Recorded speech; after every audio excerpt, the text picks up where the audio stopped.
汇集天下大事，聚焦华人热点。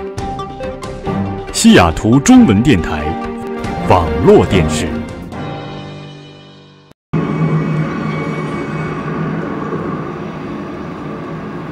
我就在污水站里上班。环保来了以后，我排放口里面打点自来水放到里面，要打走去化验，就这样的。很多工厂有存在这个问题。你说把自来水放到瓶子里，就是这么回事。这个现象基本上现在都占到40%-50%了。但是我了解，我在这个毛州河工业区啊，还有那个江边那边那个工业区，它这个水呢，全部都流到这个河道里面，全部让起来了。但是你老板罚款，你老板也有刑事责任的。但是你这个，如果我们处理员工，就是最低3年至5年徒刑。就是这个事情我很害怕的。我们话要说明白这个道理，因为风险很大。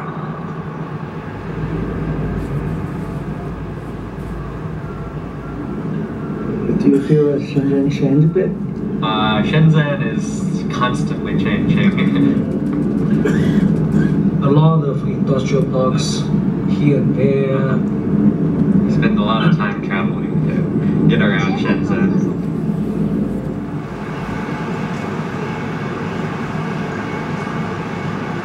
So we shall see what they have to offer.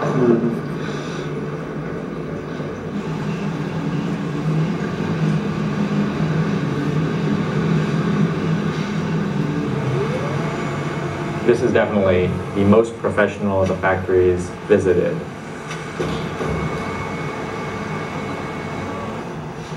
The fact that we're being taken through this water treatment facility is a really promising sign.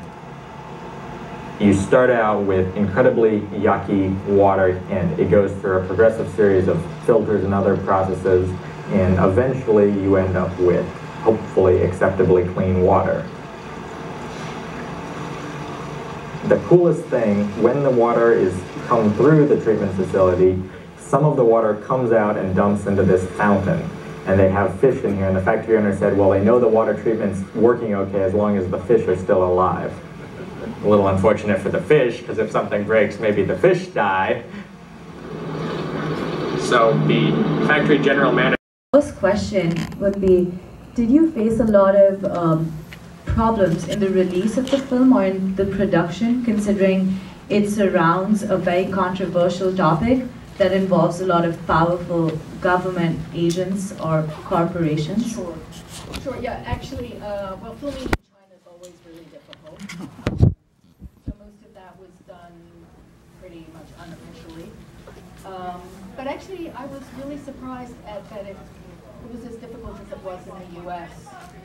Even when Ted took us on our Silicon Valley Talks tour, when he was showing us all the old sites, the minute we got out of the car to shoot, security from the factory, from the brands would be there. Don't shoot. Yeah, stop filming, get out of here. I mean, within minutes, right? So it's been, and obviously nobody wanted to talk to us. So yeah, it has been a challenge. How did you overcome that challenge exactly? Well, sometimes you just keep on doing what you think you should be doing, and you get creative, and you try to figure out other ways to tell the story. So, I think the fact that nobody would talk to us becomes part of the story. I see. That's very interesting. What's so amazing is this is the information industry, and yet they are so tight about their own information. And our fight over the right to know has been ongoing now for several decades. And it's still, I mean, we won a lot of victories in the US, but in other parts of the world, we're still back in the 1950s. Absolutely. And we can see that even in the film, you employed interesting tactics like having secret videos being taken by workers. That was very interesting. I would like to open up the floor for questions if anyone in the audience, sorry. Besides Silicon Valley, where else are you targeting in the United States? Sorry, I couldn't hear the end of it. Oh, besides the Silicon Valley, where else were you targeting in the United States? Where our other main location in the States was in Endicott, New York, which is actually the home of the computer industry. It's the birthplace of IBM. And they have left that small town in shatters, actually, completely shattered. With plenty of communities, they went all. Wasn't room for everybody in film or every town. Phoenix, Arizona, Albuquerque, New Mexico have stories to tell. There are areas in Texas, there are areas in New England, and of course on the West Coast. And Mexico. Sorry, go ahead. Yeah, do you know of any government or industry association that tries to create a maybe worldwide component reusability or longevity standard? Because like at 500 pounds of raw materials per iPhone, as the movie mentions, our technological civilization will die a lot sooner if we don't make things reusable. We'll be out of tin in 10 years' time. We'll be out of tin on the planet in 10 years' time.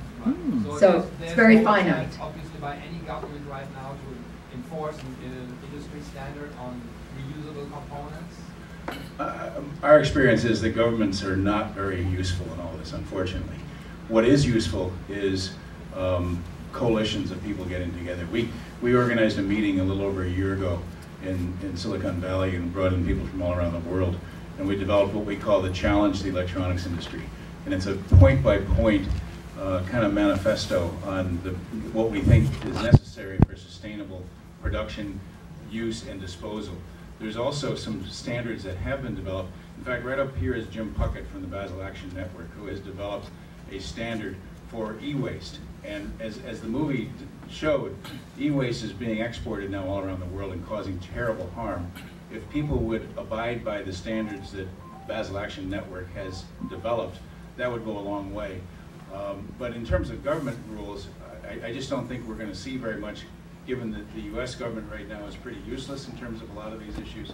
And there's really no global governance that is really available. So I think it takes a lot of grassroots pressure working, and with purchasers also, and with investors. So I think when you put together that combination, it can have some real impact on the brands themselves. And I'll just say on the Death by Design website, there is a link now to a petition that people can sign to endorse this challenge. We would very much appreciate it if people would do that and share that with your friends, because we do know that the companies are responsive when they see that there's millions and millions of people out there that actually do care. It's on the Death by Design website. You can find a lot of information about Basel Action Network, about I Am Eco and iFixit, and the challenge to the industry. And that's also on SIFF.net, our website. I'd like to say something about a gigantic disparity that most people wouldn't necessarily know anything about, and that is the disparity between environmental standards and occupational exposure standards. It's universal. It's never been okay. The difference in level of protection is like having a speed limit of 5 miles an hour on the school, in the school area versus 1,500, and that's how non-protective occupational health standards really are. And we have these fights all the time, and it's consistent with this globalization and sort of the trying to make everything all one level, but it's a race to the bottom. I can't think of a single situation where more information as opposed to less ever hurt anybody. So this is all incorporated in this challenge to make the standards and the degree of protection in the workplace as effective as it is if it's enforced in the environment as a whole, because obviously we're one community. Thank you.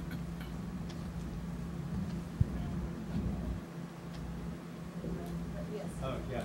I had 2 questions.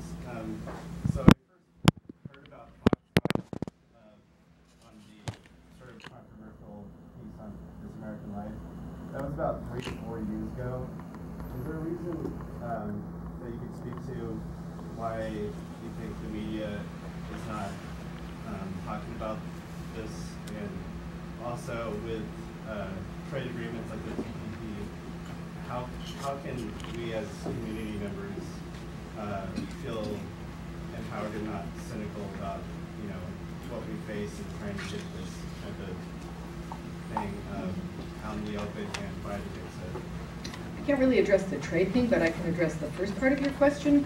Why do I think we don't hear more about it? Well, if you look at the interconnectivity of large corporations, like Apple is on the board, shares board members with ABC News and the networks, it's not in anyone's interest to talk negatively